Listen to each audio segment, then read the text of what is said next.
பிரளயம் என்னும் அழிவு காலம் நெருங்கியது.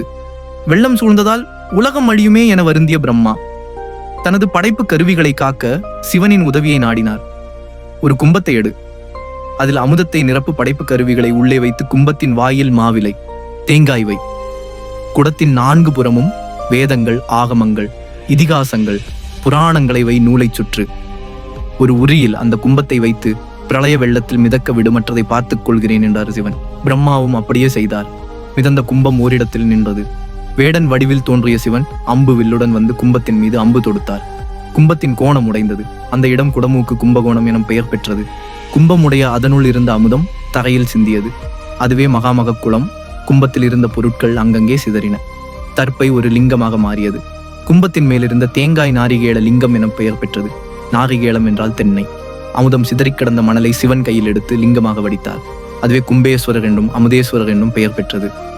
பிரளய வெள்ளம் வடிந்ததும் நிலைமை சீரடைந்தது. சிவபெருமான் லிங்கத்தில் ஐக்கியமாகி இருக்கும் தகவல் பார்வதியை எட்டியது. அவளும் இங்கு வந்தாள்.